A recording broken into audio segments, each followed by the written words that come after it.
There is some concern with respect to the electronic meeting. That was done some years ago because of two board members at the time, Bob McClendon, who spent the summers away, and Jim Coleridge, who spent the summers away. It's become very problematic. The electronic meetings were for board members and nobody else. And we've had an instance now where we've had people who are not board members involved in it. I have the privilege of being the board chairman to change the rules.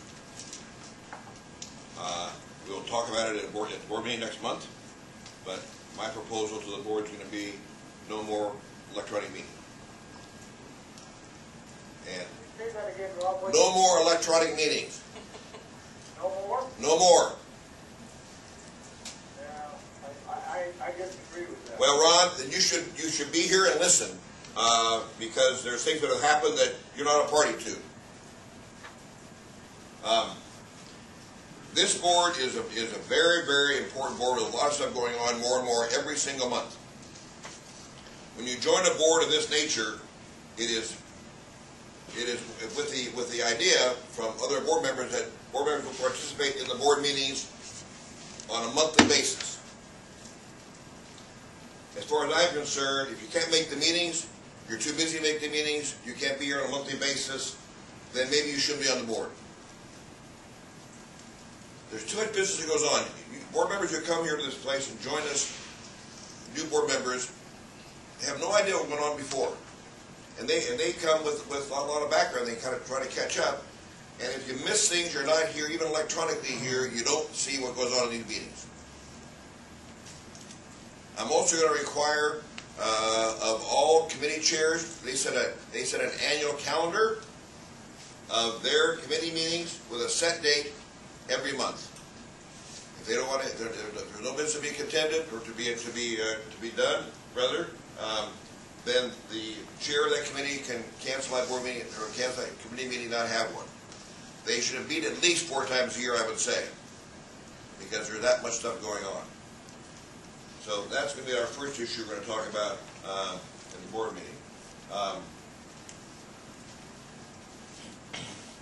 The next issue is going to be discussions about the airport staff and the airport board meetings, airport board members rather.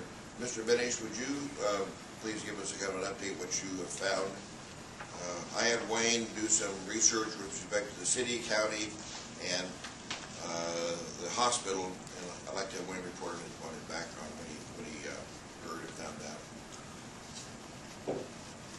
Yes, Mr. Chairman. We had talked about communications of board members with members of the staff, and there has been an unwritten policy, I think, and Craig, you can jump in at any time. Effectively, this is a board manager arrangement where Mr. Williams is hired as airport director by the board of directors, and then he hires the staff, and the staff reports to Mr. Williams. This is very similar to the structure at both the city of Yuma and the county of Yuma. They have council manager forms of government.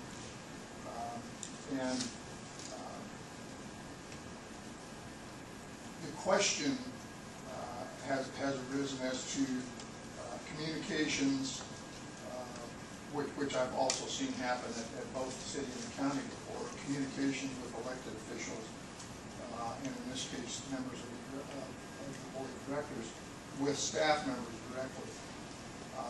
And what I've learned is that, and I've also inquired of a major institution here that operates somewhat similar to the city and the county, that